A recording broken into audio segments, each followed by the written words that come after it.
CEAP, Centro Espírita Altivo Panfiro. Uma casa de amor. Bom dia, os companheiros aqui presentes. Bom dia a todos que nos acompanham de casa.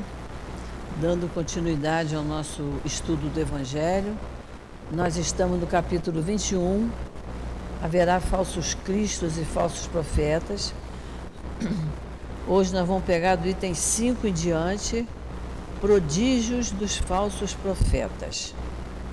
Nós vamos ler só um pedacinho, para já ir adiantando o nosso lado.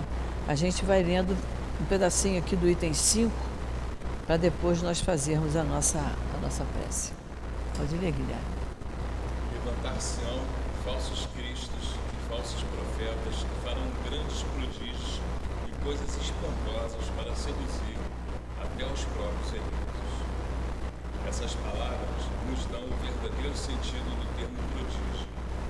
Na acepção teológica, os prodígios e os milagres são fenômenos excepcionais, fora das leis da natureza. Sendo essas leis uma obra exclusiva de Deus, ele pode, sem dúvida alguma, derrogar, se assim o desejar. Mas o simples bom senso nos diz que ele não pode ser dado a seres inferiores e perversos, com poder igual ao seu, e muito menos o direto de desfazerem o que ele fez. Jesus não pode ter consagrado um tal princípio. Então vamos fazer a nossa prece. Querido Mestre Jesus, querido amigo Emanuel, patrono do nosso curso, querido amigo altivo, amigo de todas as horas, espíritos queridos que aqui trabalham no nosso CEAP, a nossa casa de amor, estamos aqui reunidos, Senhor, pedindo sempre as Tuas bênçãos para esse nosso estudo que é tão importante para nossas vidas. Pedindo sempre que nos abençoe, para que possamos entender cada vez mais e melhor os Teus ensinamentos, Jesus. Os ensinamentos desses Espíritos amorosos que colaboraram na montagem do nosso Evangelho segundo o Espiritismo. Então nós te pedimos, Jesus, que fique conosco, e é sob a Tua permissão e a permissão dos Espíritos amigos que aqui trabalham na nossa casa, e a permissão de Deus, nosso Pai, que vamos dar início ao nosso estudo da manhã de hoje. Graças a Deus. Então, olha só. Esse capítulo, como eu comentei com vocês, ele tem muita coisa para a gente ler, e a gente vai ler porque tem coisas muito sérias e importantes. Mas a principal observação desse capítulo é justamente a nossa observação, que ele fala de falsos cristos e falsos profetas. A gente só cai na armadilha de um falso cristo ou um falso profeta se nós não formos observadores, né? Esse capítulo era para nos alertar com relação a isso, nos alertar com relação à importância da constância do estudo da doutrina espírita, né? Que ele aguça o nosso poder de observação. E também nos alerta com relação à necessidade da educação mediúnica. Que assim como nós temos que ser observadores, os médiuns que trabalham na doutrina espírita têm que ser observadores para não abrir portas e janelas para qualquer espírito, né? Tem que ser estudiosos para poder desempenhar a sua função da melhor forma possível. Então esse capítulo é importante por isso, que ele é bem voltado para nós espíritas e para nós médiuns, não é isso? Então o Guilherme já leu esse primeiro pedacinho do item 5, que ele fala de prodígios e fala de milagres. Nós não vamos nos adentrar muito, mas quem tiver em casa a Gênese de Kardec, capítulo 13, que ele aprofunda mais na relação dos prodígios e dos milagres. Na aula passada, no item 4, que ele falou da missão dos profetas, das predições, eu acho que eu não avisei a vocês, é Gênesis capítulo 16, que fala das predições, tá? Quando a gente quiser se aprofundar, que vale muito a pena. Para vocês. Posso fazer uma observação em relação aos prodígios? Ontem eu estava estudando acerca das ciências da nossa capacidade, da nossa capacidade, né? E os físicos revelaram que um homem com 85 quilos, né, ele tem cerca de 7 octilhões de átomos. E aí eles calcularam a capacidade energética de cada homem com 85 quilos tem. Corresponde a 6.350 dias da usina de Itaipu em pleno funcionamento. A capacidade que o homem tem, né? Então a gente entende perfeitamente porque não nos é dado a capacidade de utilizar toda essa potência, né? Num extremo estamos nós e no outro está Jesus, conforme é narrado a capacidade de manipulação dessa força no Evangelho de Marcos, no capítulo 4, versículo 39, onde ele acalma as marés e os ventos, né? Naquela passagem que está no barco dormindo. Então a gente tem muito que evoluir para poder fazer uso dessas nossas potências. O bom uso delas, né? Bom uso. Isso aí, é importante isso. Então você deu aí. Parei em princípio, né? Pode continuar? Pode continuar.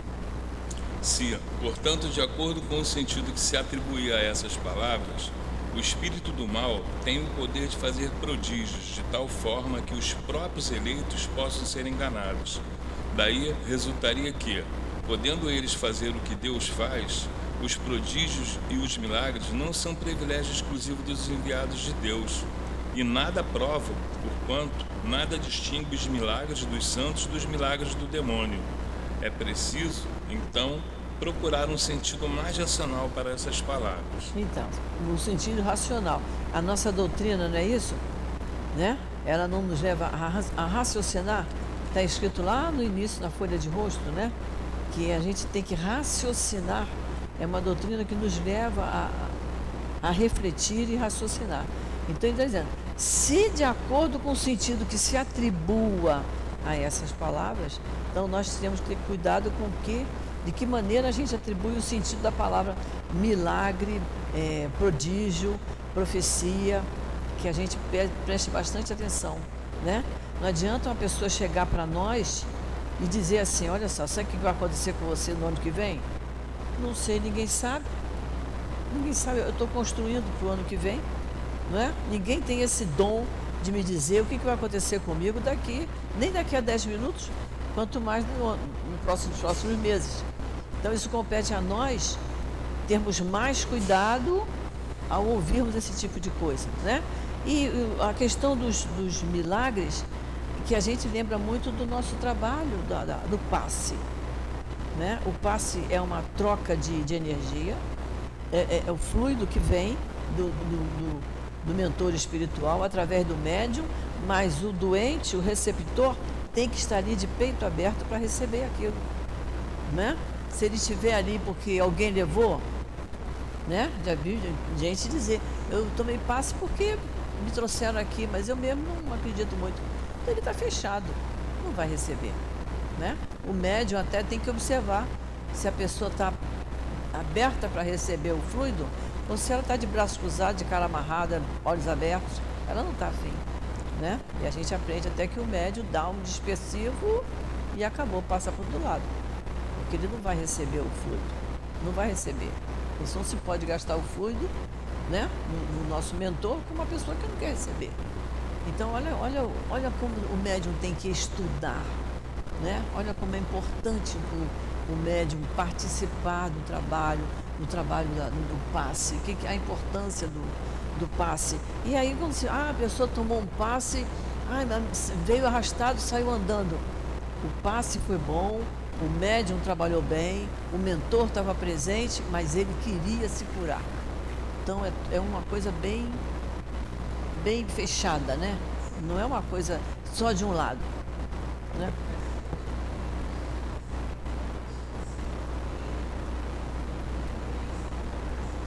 Muitas pessoas, isso mesmo, muita gente se bloqueia. Aí não.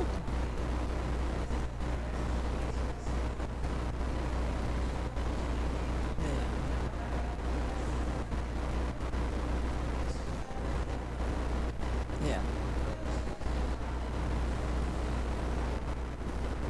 ela rejeitava. Você vê que na nossa casa mesmo, nas nossas casas espíritas, as pessoas vêm para assistir uma palestra, mas se ela disser que ela não quer tomar o passe, o ideal é que ela se posicione para ela sentar separada para não atrapalhar o médium. Porque o médium não sabe, deu passe nessa pessoa, essa aqui não quer o passe, o que ele vai fazer? Então, a gente orienta que as pessoas que não queiram tomar o passe, que sentem separadas. Mas quando o médium chegar, eu não quero. É o problema dela. Tudo que a gente faz é problema nosso, né? O problema do outro não é meu. O meu problema é meu.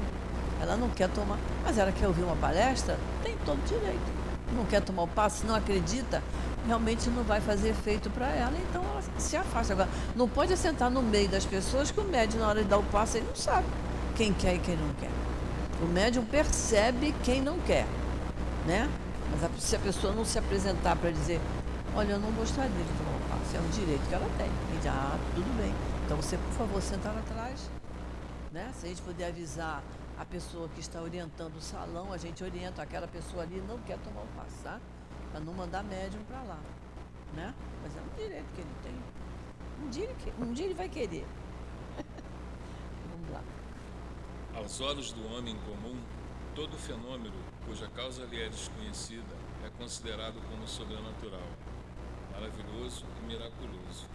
Uma vez conhecida a sua causa, reconhece que o fenômeno, por mais extraordinário que pareça, é apenas a aplicação de uma lei da natureza. É assim que o círculo dos fatos sobrenaturais se reduz à medida que o da ciência se amplia. Você vê que a gente, no passe de cura, há uma conversa, né, com o orientador da sala, que a pessoa não abandone o seu tratamento médico, porque nós somos corpo e espírito. Aqui nós estamos tratando do espírito. O corpo quem vai tratar é o médico, não é isso? E a gente tem que tratar do espírito aqui, para a gente entender o porquê de estar passando por aquilo. E quanto mais compreensão a gente tiver com relação à minha doença, por que eu estou passando por isso? Eu estou passando por isso. Ou eu tenho algum motivo nesta vida, ou eu tenho em vidas passadas, e que eu estou resgatando agora. Então, se eu tiver essa compreensão, eu vou para o passe de cura, ele vai me acalmar, vai me equilibrar e os remédios vão fazer um efeito maior ainda. Por isso que a gente pede, né? Já falei aqui em reunião que quem quiser trazer sua garrafinha com água para fluidificar, traz a garrafinha de casa com água, bota ali na mesa junto com os copinhos, a água será fluidificada, a gente, através da nossa fé, na hora de tomar o comprimido, toma com copinho daquela água, né? Fica um serviço completo, né? Eu estou me tratando com um médico que ele diz assim, eu gosto de ver a sua fé, porque o negócio está ficando feio, mas eu digo para ele, mas eu tenho fé, tomo minha aguinha frutificada, faço as minhas orações e vamos que vamos, né? Ninguém vai virar semente. Então vamos lá.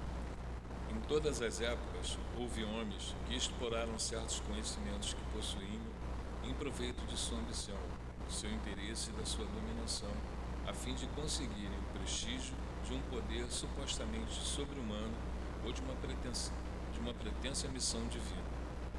Esses são os falsos cristos e os falsos profetas.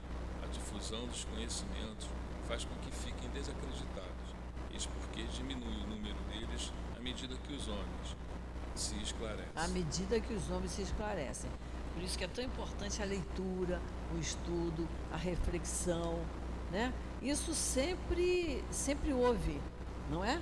A gente lembra quando a gente estuda isso em história, né? Quando os portugueses vieram, que eles enganavam os índios mostrando pentes e uma porção de coisas que eles não conheciam, que aquilo para eles era uma coisa admirável, né? Então aqueles homens eram miraculosos, que traziam aquelas coisas maravilhosas que eles não conheciam, né? E tem até uma questão que eu não sei bem onde que a gente vai procurar isso, Guilherme que gosta de pesquisar, falando da Arca da Aliança, onde foram colocadas os 10 mandamentos, que quando as pessoas tentavam roubar a arca, que arrastavam, ela saía faísca. E aquilo, as pessoas se apavoravam, que aquilo ali era uma coisa miraculosa. Mas depois, com o tempo, foi visto que elas eram envoltas numa seda, era uma arca dentro de outra, que elas eram protegidas com tecido semelhante a uma seda, e que aquilo arrastando no chão, no solo, causava faísca. Como a gente vê às vezes, né? A gente via muito isso em bonde, que as rodas eram de ferro no meu tempo. Vocês não são do tempo do bonde. Mas no bonde passando no trilho, saía umas faíscas. Imagina se alguém fosse ter medo daquilo. Ninguém ia andar de bonde, né? Então, na época, pelo desconhecimento da ciência, tudo era impressionável. E que muita gente ainda hoje utiliza alguns métodos desse tipo. E aí ele está dizendo aqui, quanto mais os homens se esclarecerem, mais eles vão entender que aquilo é um embuste, que ele não tem que acreditar naquilo, né? O fato de realizarem o que, aos olhos de certas pessoas, são verdadeiros prodígios, não é, portanto, sinal de uma missão divina, visto que tais prodígios podem resultar de conhecimentos que cada um pode adquirir, ou de faculdades orgânicas especiais que o mais indigno pode possuir, assim como magia.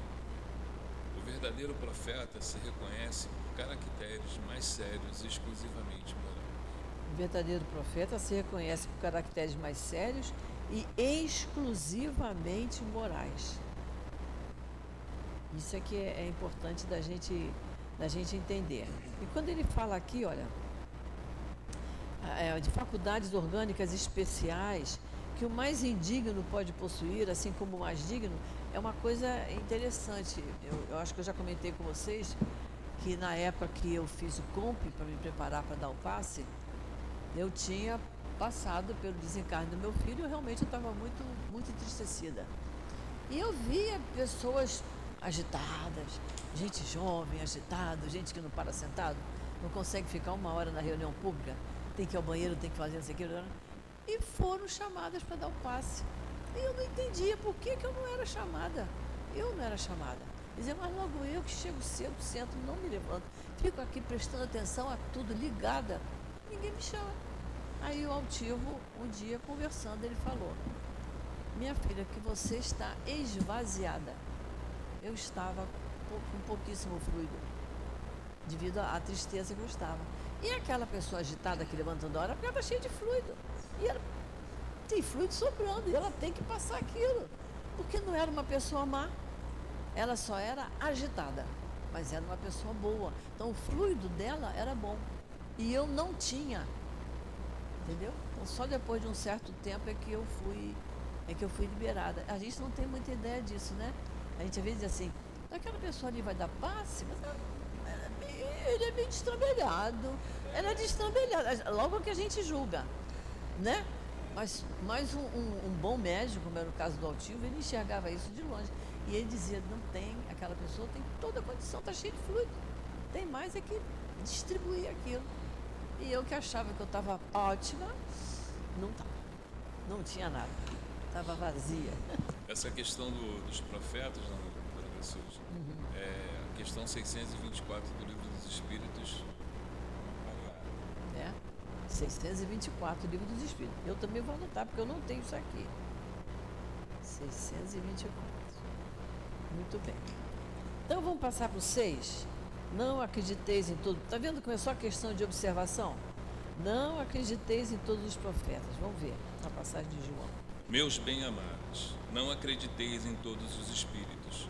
Vede primeiro se os espíritos são de Deus, porque muitos falsos profetas se têm levantado no mundo.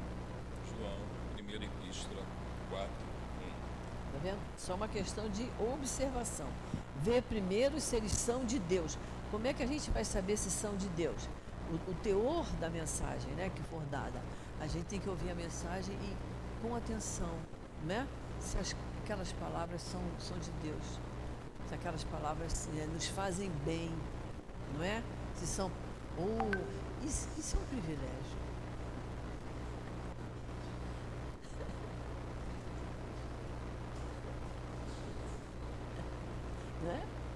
isso aí. Tá.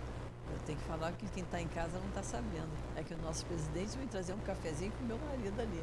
O que a idade tem suas vantagens, sabe? É isso aí. Então é isso que ele está dizendo aqui, né? Nós temos que ver primeiro se os espíritos são de Deus. Temos que observar, né? Não é qualquer coisa, não é... uma vez uma pessoa me contou que numa casa espírita, Rocha, Riachuelo, por ali, a pessoa estava distribuindo mensagem, mas era uma mensagem sombria, que as pessoas quando liam, sabe, quer dizer que está tudo muito ruim, que vai ficar pior ainda, que vocês se preparem, que a coisa vai piorar. Isso não é um espírito de Deus, não é? Que a gente vai à casa espírita, o que é católico vai a uma missa, o evangélico vai a um culto, para se acalmar, para se equilibrar, não é isso? Para ter um dia mais tranquilo, mais feliz. Você recebe na porta uma mensagem dizendo coisas terríveis, você não se equilibra. Então é isso que ele está dizendo aqui. Ver primeiro se os espíritos são de Deus, ou seja, se estão trazendo coisas boas para nós, coisas úteis. É isso que ele quer dizer. Então, 7. Os fenômenos espíritas, longe de darem crédito aos falsos cristos e falsos profetas, como algumas pessoas gostam de dizer, vêm, muito ao contrário, dar-lhes o golpe mortal. Não esperei milagres nem prodígios do Espiritismo, porque ele declara formalmente que não os produz. Assim como a física, a química, a astronomia, a geologia vieram revelar as leis do mundo material, o Espiritismo veio revelar outras desconhecidas, aquelas que regem as relações do mundo corporal com o mundo espiritual, e que, tanto quanto as leis da ciência, são leis da natureza. São leis da natureza. Então, quando eles aqui, ó, algumas pessoas gostam de dizer, eles vêm muito ao contrário, dar-lhes o golpe mortal. Ficou assim meio pesado isso, né? Mas é porque a gente sabe que quando a gente está passando por uma situação difícil, nós estamos passando por uma prova, nós estamos resgatando alguma coisa que fizemos de errado. Não tem jeito. Nada de errado passa impune aos olhos de Deus. Então a gente está resgatando. Que bom que estamos resgatando. Não podemos fazer mais erros, cometer mais erros. Porque aí nós estamos adiando o nosso momento de felicidade. Então quando a gente está passando por uma prova, nós estamos resgatando uma dívida do passado, né? E quanto mais eu mudar a minha conduta para melhor, quanto mais eu fizer a minha reforma íntima para melhor, eu estou construindo melhor para o meu passado. Não é isso? É isso que a gente tem que... Então, quando ele fala aqui, o golpe mortal, parece que ficou meio brusco, mas é nesse sentido. É porque a pessoa que não entende o que a gente está estudando, a pessoa diz assim, mas por que eu estou passando por isso? Aquela criatura ali que é tão desmiolada, está lá, ó, no mar de rosas. A gente nunca sabe a vida do outro, se está no mar de rosa mesmo. Mas olhando assim por fora, parece que está sempre rindo. Mas a gente não sabe. Mas eu já estou resgatando. Não é? A gente compra um aparelho, uma televisão. Você está pagando as prestações e quanto está pagando? Pagando apartamento, está tirando do bolso, está doendo. Mas eu não comprei. Eu comprei, então eu tenho que pagar. Então é a mesma coisa. Eu não cometi uma falha, eu tenho que pagar por aquilo. Não tem jeito. E aí ele fala aqui, né? O Espiritismo vem revelar outras ciências desconhecidas, né? Relações do mundo corporal com o mundo espiritual. Vem mostrar que nós temos toda a relação, tudo a ver com o mundo espiritual. E mostrando que as leis da ciência e as leis da natureza também. Fornecendo explicações para uma certa ordem de fenômenos até hoje incompreendidos, ele destrói o que ainda restava do domínio maravilhoso. Aqueles, pois, que fossem tentados a explorar esses fenômenos em seu próprio proveito, fazendo-se passar por Messias de Deus, não poderiam abusar durante muito tempo da credulidade das pessoas e logo seriam desmascarados. Aliás, assim como se tem dito, esses fenômenos sozinhos não provam nada. A missão se prova pelos efeitos morais, o que nem todos podem produzir. Esse é um dos resultados do desenvolvimento da ciência espírita. Ao pesquisar a causa de certos fenômenos, ela acaba tirando o véu que encobre muitos mistérios. Aqueles que preferem a obscuridade em lugar da luz são os únicos que têm interesse em combatê-la. Mas a verdade é como o sol, dissipa os mais espessos nevoeiros. Então, quando ele fala aqui, olha, aliás, assim como se tem dito, esses fenômenos sozinhos não provam nada.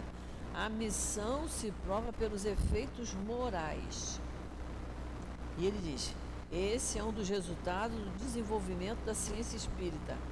Olha, a ciência espírita, o espiritismo, ele tem uma série de requisitos, de meios da gente ir se melhorando, né? O estudo da doutrina espírita, o passe de cura, o culto no lar. O culto no lar que é importantíssimo da gente fazer, porque nos acalma, nos equilibra. No dia do culto, que a gente sempre aprende, repetindo aqui, tem que ser sempre no mesmo dia da semana e no mesmo horário, para que os espíritos também se organizem e possam nos assistir naquele dia, naquele horário. Eu não posso fazer meu culto uma semana, eu faço na segunda, na outra eu faço na quinta, no outro eu volto a fazer na terça, não pode. É sempre no mesmo dia e no mesmo horário.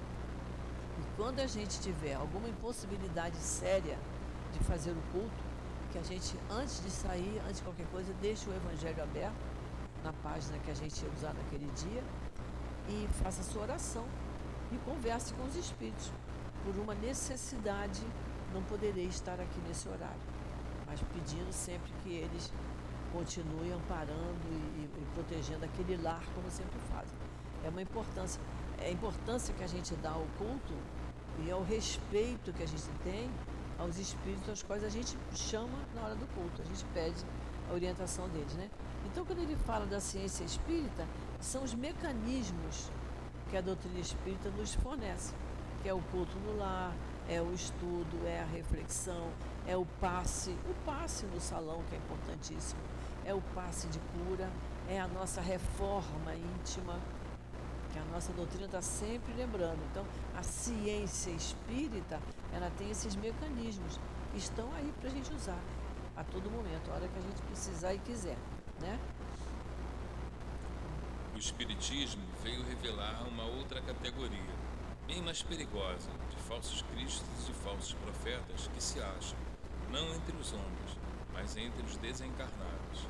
É a dos espíritos enganadores, hipócritas, orgulhosos e falsos sábios, que da terra passaram para a erraticidade e se utilizam de nomes venerados para procurar, valendo-se da máscara com que se cobrem, fazer com que deem crédito às suas ideias, muitas vezes as mais bizarras e as mais absurdas. Aí a gente vê que, nós até comentamos sempre isso nas nossas aulas, desencarna uma pessoa, a família, por amor, aquela pessoa diz, está nos braços de Jesus, descansou, agora descansou. E a gente sabe que descansar mesmo não tem, né? Porque o espírito não tem o cansaço que o corpo nos dá, então o espírito tem que trabalhar, né? E trabalha por amor, trabalha porque gosta e porque quer. Não é obrigado, é porque ele quer, não é isso? Então, quando a gente vê entre os desencarnados espíritos enganadores, hipócritas, orgulhosos, falsos sábios, uma pessoa que está repleta de erro, ela morre de repente, ou é uma bala perdida, ou é um acidente, como é que fica aquele espírito? Vai para os braços de Jesus? Claro que não, né?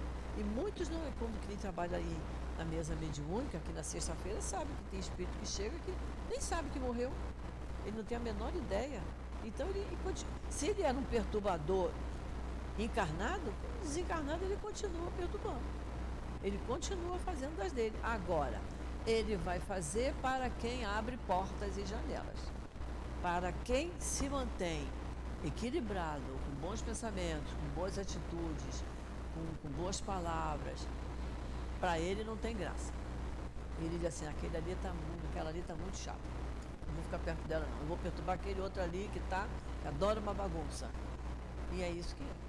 Por isso que a gente tem que ser vigilante. porque não pega, não adianta.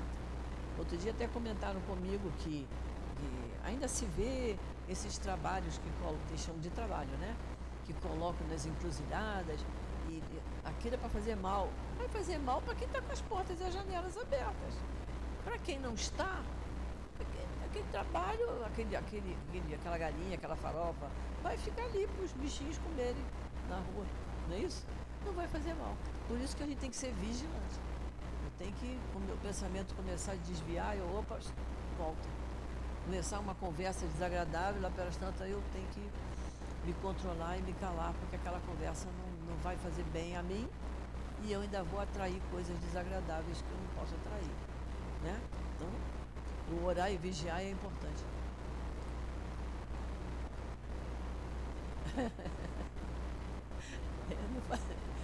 Meu marido está lembrando que nós tínhamos um filho nosso que era levadíssimo e a gente morava numa rua que era um T, rua e a gente morava nessa aqui, perto da esquina, e botavam muito desses trabalhos na esquina. E ele ia brincar na época, né? Naquela época brincava-se muito na rua, né? Ele vinha, mãe, achei uma caixa de fósforo novinha, estava bem lá, ó. Aí outro dia ele veio, mãe, tem um frango que deve estar mas não sei porque está lá na rua. E se você deixa lá, que aquilo não era. E eu tinha que ter um cuidado tremendo, porque ele ficava frango com farofa, era tudo que ele gostava. E botavam numa bacia na esquina, aquilo não entrava na cabeça dele. Mas a caixa de fósforo ele levou para dentro de casa. Ele bota, mas o que tem a caixa de fósforo? Leva de volta lá, que isso não é meu. Porque eu fui ensinada pela minha mãe, quando passar perto, pedir licença. Não tem mais essa, tinha que pedir licença. Vamos lá. Antes que as relações mediúnicas fossem conhecidas, eles exerciam sua ação de uma forma menos ostensiva, pela inspiração, pela mediunidade inconsciente, auditiva ou falante. Esse eles que ele está falando é os espíritos, né? É os espíritos, porque a inspiração a gente tem, não é isso? Todos nós somos médiuns. Todos nós somos médiuns, porque a gente sonha, a gente tem intuição, a gente tem inspiração, não é? Às vezes você está pensando em fazer uma coisa assim, eu não vou fazer isso não, eu vou fazer aquilo. E faz e dá certo. Por isso que nós temos que ouvir a nossa consciência e refletir. Porque se vier uma ideia meio estapafúrdia, eu não posso dizer, tive agora uma inspiração que eu devo sair daqui hoje, pegar ali a contramão, não vai dar certo. Eu tenho que avaliar que inspiração é essa que eu estou recebendo. Mas ele está falando aqui, que sempre houve isso, né?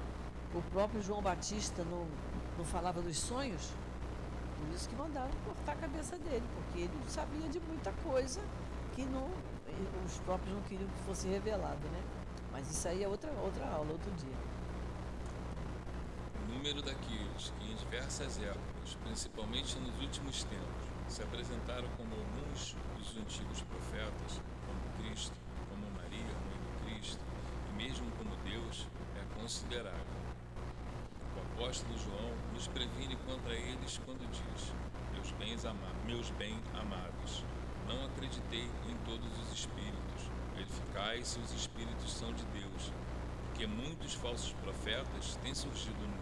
E não tem? A gente não vê? De vez em quando tem um programinha de televisão que aparece uma criatura com uma capa vermelha, né, acompanhada de umas moças jovens, todas muito bonitas, todas com uma roupa igualzinha, tudo azul. Ele se diz Cristo. E aquelas pessoas que o acompanham acreditam. E aí vão para o programa de televisão para anunciar, tudo errado, né? Para anunciar aquilo, para falar sobre aquilo. Então, e tem aqueles que acreditam. O que é isso? É a falta de compreensão, é a falta de observação, né? O Espiritismo oferece os meios de experimentá-los, indicando as características pelas quais se reconhecem os bons espíritos. Características sempre morais e jamais materiais. Sempre características morais. Muito bem. É ao discernimento dos bons e dos maus espíritos que, principalmente, se podem aplicar estas palavras de Jesus. Reconhece-se a qualidade da árvore pelos seus frutos, e uma árvore má não pode produzir bons frutos. Julgam-se os espíritos pela qualidade das suas obras, como uma árvore pela qualidade dos seus frutos. Sempre pelas suas obras, né? Então, sempre características, sempre morais. Alguém quer fazer algum comentário sobre isso? Eu acho que tá tão lógico, né? E assim, tá bem repetido para a gente avaliar cada vez mais, que a gente tem que ver os exemplos de conduta, né? Das pessoas, dos médiuns, dos bons hábitos que eles possuam, né? O bom médium deve ter gestos serenos, né? Palavras boas que nos acalmem. A gente às vezes chega para o médium, a gente está meio agitado com os problemas que a gente tem. O médium tem que saber ter uma palavra de calma, de equilíbrio para nos ajudar, né? A gente aprender se dirigir ao próximo com muito equilíbrio, que nem sempre é fácil, mas a gente tem que, tendo esses estudos em mente, a gente aprende a se controlar, né? Somos espíritos ainda muito imperfeitos, então temos, às vezes, a vontade de dar uma resposta assim, como se diz, na lata. Mas a gente está estudando uma doutrina que diz que você não pode fazer isso. Você tem que ter equilíbrio. E quanto mais a gente demonstrar equilíbrio, os que convivem com a gente, que lidam com a gente no dia a dia, vão se equilibrando também. Porque sabe que não adianta vir desequilibrada falar comigo, porque não vai me desequilibrar, né? Então agora vamos para as instruções dos espíritos, item 8, os falsos profetas. É uma mensagem do Espírito Luiz. Vamos lá. Se alguém vos disser, o Cristo está aí, não o procureis. Ao contrário, ficai bem atentos, porque os falsos profetas serão numerosos. Não vede as folhas da figueira que começam a embranquecer? Não vede seus numerosos rebentos esperando pela época da floração? E o Cristo não vos disse que se conhece uma árvore pelo seu fruto? Se, pois, os frutos são amargos, julgais que a árvore é má. Mas se eles são doces e saudáveis, dizei, nada tão puro pode sair de um tronco mau. Não é? É isso aí, que coisa boa, né? Como é bom a gente conversar com uma pessoa que tenha palavras boas para nos dizer, né? A gente se sente bem com aquele convívio, com aquela amizade, né? Um abraço, um aconchego, como faz bem a gente, né? E há pessoas que a gente sente assim, não tem vontade de estar junto, porque a pessoa não tem uma coisa boa para te dizer. Porque a gente também não temos nem esse direito de estar o tempo todo ensinando. Já pensou? Uma pessoa destrambelhada, você precisa falar com calma, você não pode ter esse tom. Ela vai sair correndo, que não é isso que ela quer ouvir, né? Então a gente não pode estar o tempo todo achando que sabe alguma coisa e que vai ensinar. A gente também cada um tem o seu momento, não é? Ainda ontem de manhã, né, Guilherme, conversando muito sobre isso. Como a gente, dentro da Casa Espírita, numa reunião, conversando, cada um está num momento de evolução diferente. É muito interessante isso. E é bom porque a gente vê, se ele está num momento melhor do que o meu, eu também posso. É só eu querer. É só eu me aprofundar nos estudos, não é? Eu me aprofundar, eu entender e botar em prática, que eu vou ter a compreensão que ele vai ter. E ele vai ter sempre alguém acima dele. Então isso é importante que a gente observe isso, né? É assim, meus irmãos, que deveis julgar. São as obras que deveis examinar. Se aqueles que se dizem revestidos do poder divino são possuidores de todos os sinais de semelhante missão, isto é, se possuem no mais alto grau as virtudes cristãs e eternas, a caridade, o amor, a indulgência, a bondade, que concilie todos os corações, sem apoio às palavras, elas juntam os atos, então podereis dizer, estes são realmente os enviados de Deus. E nós temos os exemplos de Chico Xavier, né? O nosso Divaldo, o nosso Altivo, que nós convivíamos muito com ele, era uma pessoa que tinha sempre uma palavra interessante, vou até comentar com vocês. Nós fomos comentar com ele que nós tínhamos um filho que era danado, dava um trabalho danado pra gente, porque era namorador, sabe? Não queria estudar, era ótima criatura, um espírito bondoso, amoroso, mas a gente se preocupava muito com o futuro dele, o futuro material dele. E o Altivo só disse uma palavra assim, ele se expõe muito. E aquilo fez a gente refletir. Por quê? Chegava em casa de madrugada, bateu com o carro em todas as direções, na frente, atrás, em cima, do lado. A gente dizia, só falta cair uma pedra em cima do carro. Então, quando ele falou isso, nós passamos a usar essa palavra para ele. Você está notando? Você chega em casa essa hora, você está exposto às maldades que acontecem de madrugada. Você dirigindo com velocidade, você está exposto. Entendeu? Foi uma palavra que foi marcante para nós, como os pais dele, para conversar com ele. Então, ele tinha o Altivo não tinha um discurso. Às vezes ele ouvia, e no final ele dizia uma frase que aquilo ficava na cabeça da gente. E ficou na nossa cabeça com relação a isso. Era um argumento maior para se conversar com o filho, né? E estava entrando na idade adulta, mas agindo igual adolescente. O negócio dele era farrear, né? Não tinha vício, mas tudo dele era festa, gostava de fazer festa. Então, isso preocupava muito a gente, porque roubava o tempo de estudo, até o tempo de ficar dentro de casa com a gente. Mas foi uma palavra que foi marcante. Então, o que ele está falando aqui da importância, quando ele diz aqui, as virtudes cristãs eternas, esse sentimento de amor, indulgência, bondade, estes são realmente os enviados de Deus. Há espíritos que vêm para isso, para agregar, para acalmar, para equilibrar, e a gente tem que aproveitar aquela convivência, né, com aquela pessoa. Desconfiai, porém, das palavras doces, desconfiai dos escribas e dos fariseus, que oram nas praças públicas, vestidos de longas vestes. Interessante ele mostrar isso aqui, né? A vestimenta não é importante, né? Aí já teve gente que diz assim, a gente para ter uma passe de cura tem que vir de roupa branca. Não, senão não tem médium ali que está de blusa preta, como é que pode ser? E não tem nada a ver a cor da roupa, né? Isso aqui é uma coisa exterior. O que não pode estar escurecido é lá dentro. Lá dentro tem que estar tudo muito bem iluminado, né? Então ele está lembrando isso aqui. Desconfiai daqueles que pretendem ser os únicos e exclusivos possuidores da verdade.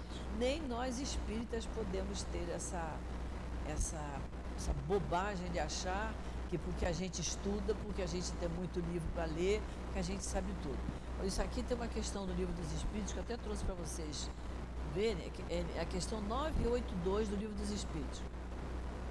Que Kardec perguntou assim: será necessário que professemos o Espiritismo e que creiamos nas manifestações espíritas para termos assegurada a nossa sorte na vida futura? Será necessário ser espírita para ter sorte na vida futura? E os espíritos responderam: só o bem assegura a sorte futura.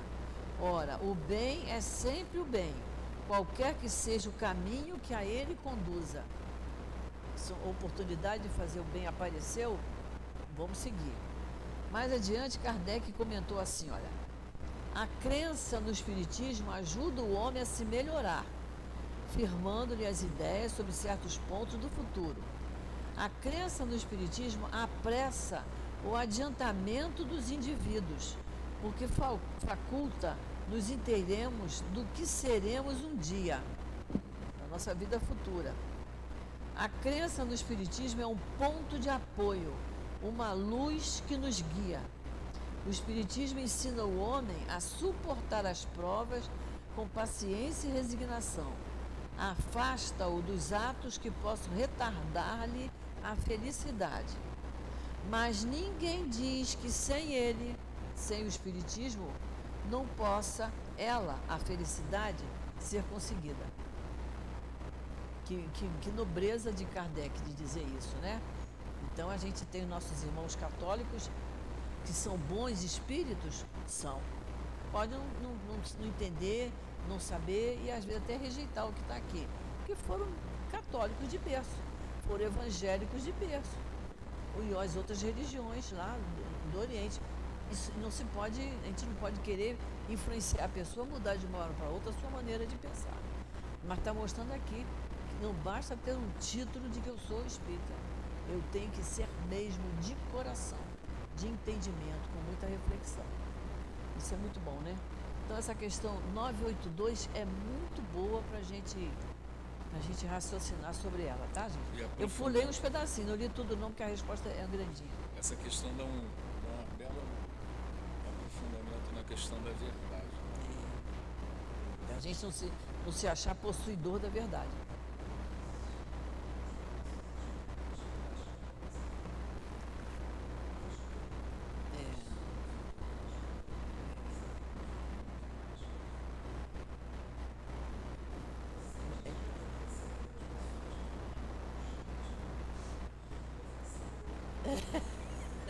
Não sabe de nada. E tem obrigações, de que mais vai ser cobrado, o que mais responsabilidade tem. Por isso que tem gente que vem à casa espírita, assiste uma palestra e depois não volta. Não, pelo que eu vi lá, eu não posso fazer isso, não posso fazer aquilo, não posso. Não, você pode tudo, mas desde que você se responsabilize. É problema seu, não é? Mas tem gente que acha que não quer sair, como a gente fala, não quer sair da sua zona de conforto para ir para uma coisa nova, uma responsabilidade. Não tem essa, é uma cobrança que a gente tem, uma vez. De exigência, não é. É para lembrar. É melhor você fazer isso. Eu me lembro que logo assim que nós começamos a frequentar, meu marido dizia assim: poxa, hoje a palestra hoje foi só para bater. Porque aí tem oradores que são muito veementes, né? E aí ele entendeu isso, só para bater. Não. O Cristo não está lá, porque aqueles que ele envia para propagar sua santa doutrina e regenerar seu povo serão exemplo do Mestre, mansos e humildes de coração, acima de todas as coisas. Aqueles que devem, por seus exemplos e seus conselhos, salvar a humanidade que se dirige para a perdição, vagueando pelos caminhos tortuosos. Esses serão, acima de tudo, humildes e modestos. Olha só, aqueles que devem, por seus exemplos e seus conselhos, salvar a humanidade que se dirige para a perdição, para as pessoas que estão com a cabeça no vento, não sabem o que fazer da vida, não é? Esses serão, acima de tudo, humildes e modestos, porque vão servir, vão ajudar, vão encaminhar aquelas pessoas através do exemplo. É o exemplo que arrasta, não são as palavras que arrastam, é o exemplo que a gente dá, né? Fugir daquele que revela o mínimo sinal de orgulho, como se fugisses de uma lepra contagiosa que corrompe tudo o que toca. Lembrai-vos que cada criatura traz sobre sua fronte, mas principalmente nos seus atos, a marca da sua grandeza ou da sua decadência. Interessante, né? Cada criatura traz sobre sua fronte, mas principalmente sobre seus atos. Porque não adianta, a fronte parece que é só aparência, né? A pessoa tem um semblante calmo e tranquilo, mas não se sabe o que se passa lá por dentro. Então, não só pela fronte, mas através dos atos, das palavras, das atitudes, né? Ainda ontem nós conversamos, né, Luiz, a respeito de barulho, né?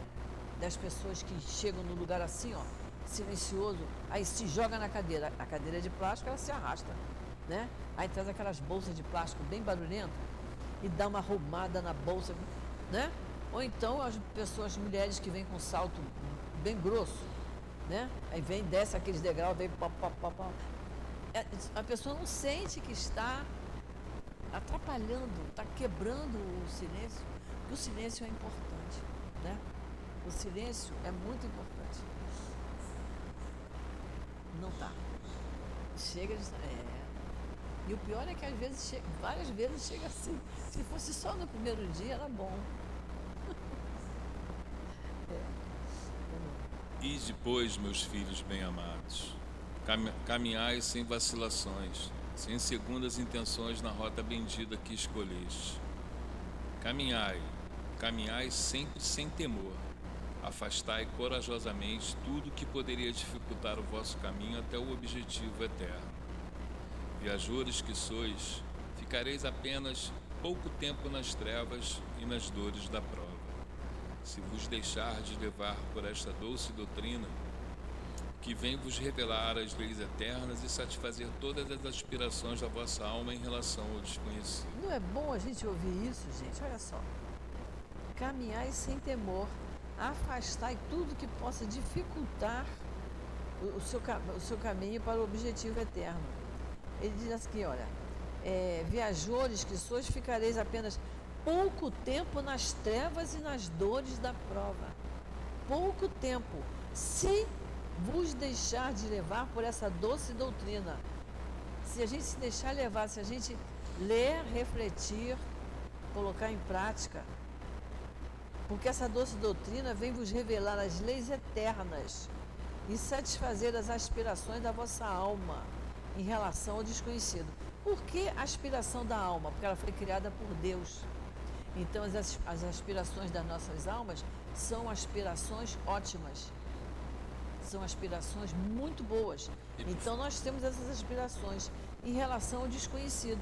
É o desconhecido porque temos o esquecimento do passado. Mas ao desencarnarmos, a gente volta porque vão voltar para a nossa casa real, então a gente volta para a nossa vida real. Por enquanto estamos vivendo essa vidinha aqui do presente. E por força da consciência estamos ligados diretamente a Deus, né? Ligados a Deus, foi Ele que criou a nossa alma, por isso que Ele fala isso, as aspirações da nossa alma. Que a pessoa vai dizer assim, mas será que eu tenho essas aspirações assim tão boas? Tem, porque sua alma foi criada por Deus. Agora você tem o livre-arbítrio para você poder se responsabilizar pela sua vida. Então você esquece que tem uma alma criada por Deus e leva o caminho, vai por caminhos tortuosos. Isso né? Dona Gracilde, eu gosto muito de lembrar disso, porque isso me conforta sempre. Fomos amados primeiro. Né? É extremamente confortante. Muito confortante. Lembrar disso. Lembrar disso. Desde agora, podeis dar nome a esses silfos, ligeiros que passam em vossos sonhos. Ele está dizendo aí embaixo o que é silfo, né?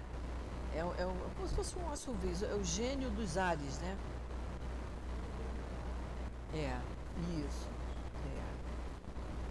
E que, vou ler outra vez. Desde agora, podeis dar nome a esses silfos ligeiros que passam em vossos sonhos, e que, efêmeros, só podiam encantar o vosso espírito sem nada dizer ao coração.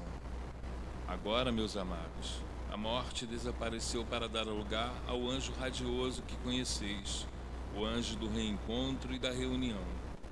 Agora, vós que realizaste bem a tarefa imposta pelo Criador, não tende mais nada a temer da sua justiça, porque Ele é Pai e perdoa sempre os seus filhos desgarrados, que pedem misericórdia.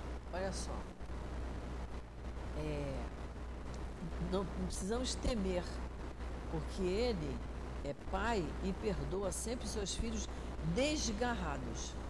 Muitas vezes nos sentimos assim, né? A gente toma uma atitude meio extravagante, quando a gente fala alguma coisa que não devia falar, mas desde que a gente peça misericórdia. Então, é aquilo que a gente aprende no Livro dos Espíritos, né? É todo um processo. Você cai em si, né? Conhece-te a ti mesmo, já dizia o filósofo, né? Você cai em si, se conhece, reconhece que errou, se arrepende e pede para reparar. Então, quando você pede para reparar aquele erro, para você melhorar a sua condição espiritual, você está pedindo misericórdia. Então, às vezes, quando a gente consegue uma coisa boa na nossa vida, seja ela material, não seja, a gente fala assim, mas sabe o que você conseguiu? Isso é merecimento. Não é não, misericórdia divina. Que a gente sempre pense nisso. Que a gente não pense que foi merecimento, eu mereci, eu estou mudando, estou ficando cada vez melhor, estou merecendo coisas boas. Mas Deus é que é misericordioso. Ele diz assim, eu vou dar um refresco para aquela criatura ali. Ela já padeceu por isso, agora vou dar uma acalmada. E que a gente reconheça que aquilo de bom que veio foi por misericórdia divina. Então eu tenho que fazer valer o meu respeito, a minha submissão à vontade de Deus. Isso que é importante a dessa.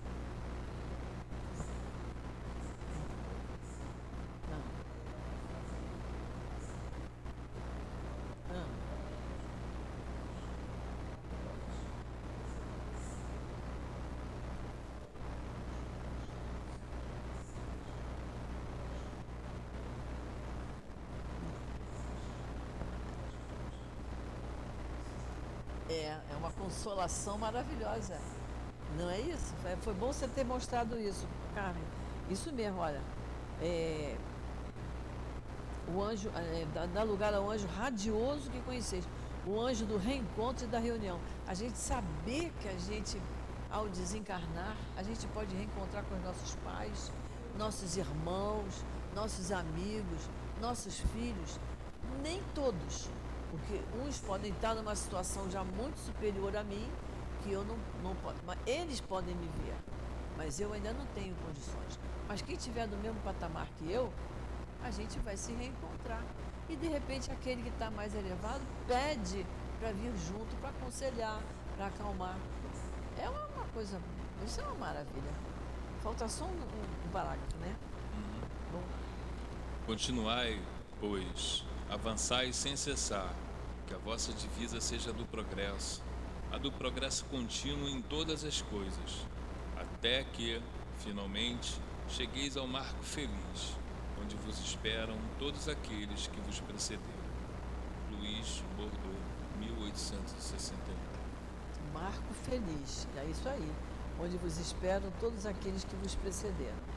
Então, mas está pedindo para a gente continuar, para a gente avançar sem cessar, que a gente continue progredindo, um progresso contínuo em todas as coisas, para que a gente atinja esse marco feliz. Vamos parar por aqui. Semana que vem, caracteres do verdadeiro profeta. A gente pega do item 9 em diante. E aí, semana que vem, eu acho que a gente acaba esse capítulo. É para a gente ver o 22. Vamos fazer a nossa prece para a gente encerrar o nosso estudo. Alguém tem algum comentário? Alguém quer falar alguma coisa? Tá tudo bem? Então vamos lá. Querido Mestre Jesus, ao final do nosso estudo, Senhor, mas no final, hoje, na manhã de hoje, nós continuaremos estudando o Teu Evangelho, porque muito bem nos faz, nos esclarece, nos acalma, nos equilibra e nos dá força e coragem, Senhor, para irmos modificando para melhor os nossos pensamentos, as nossas palavras, as nossas atitudes. Então nós te pedimos sempre, Senhor, que nos envolva sempre com o teu manto de paz, de luz, de serenidade, que permita, Senhor, que nossos anjos de guarda estejam sempre junto de nós, nos intuindo para que possamos sempre fazer as melhores escolhas em nossa vida. Ajuda-nos, Senhor. Permite, Senhor Jesus, que tenhamos sempre a vontade grande de estar aqui na nossa casa espírita, no nosso SEAP, na nossa casa de amor, onde nos sentimos amparados pelos espíritos amorosos que aqui trabalham. Então, Jesus, em teu nome, em nome desses espíritos queridos, em nome de Deus nosso Pai, que pedimos permissão para encerrarmos o nosso estudo do Evangelho